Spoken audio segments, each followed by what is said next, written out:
যিসকলে ডিব্ৰুগড় ইউনিভাৰ্চিটি BEdৰ এণ্ট্ৰেন্সৰ পৰীক্ষা দিছিলা তেওঁলোকৰ যদি OMR চিটখন চাবলৈ মন আছে তেন্তে ইউনিভাৰ্চিটিয়ে এটা নটিফিকেশ্যন উলিয়াইছে যাৰ জৰিয়তে তোমালোকে নিজৰ OMR চিটখন লাভ কৰিব পাৰিবা। মই নটিফিকেশ্যনখন বুজাই দিছোঁ কি কৰিব লাগিব। এই নটিফিকেশ্যনখন কালি প্ৰকাশ হৈছে।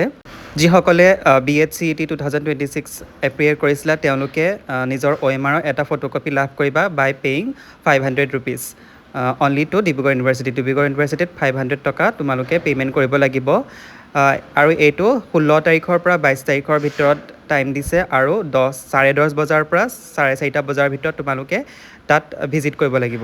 এইটো হৈছে অফলাইন মোডত। তলত দিয়া ডকুমেণ্টছখিনি তোমালোকে লৈ যাব লাগিব আৰু সেইখিনি নি ডিব্ৰুগড় ইউনিভাৰ্চিটিৰ যে এক্সামিনেশ্যন ব্ৰাঞ্চ C আছে তাত গৈ ছাবমিট কৰিব লাগিব।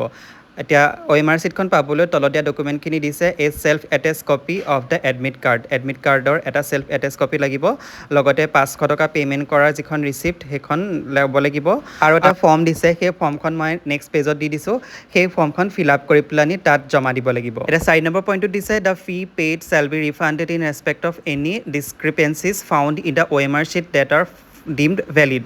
মানে OMR চিটখনত যদি কিবা বিসংগতি থাকে তেন্তে তোমালোকে পে'মেণ্ট কৰা সেই 500 টকাটো তোমালোকক ঘূৰাই দিয়া হ'ব। গতিকে এইখিনিয়ে আছিলে আৰু এইখনেই হৈছে সেই এপ্লিকেশ্যন ফৰ্মখন য'ত তোমালোকে OMR চিটখন পাবৰ কাৰণে এপ্লাই কৰিব লাগিব। আৰু ইয়াৰ যদি PDF টো লাগে PDF বুলি কমেণ্ট কৰিবা, মই তোমালোকক PDFটো পঠাই দিম। ধন্যবাদ।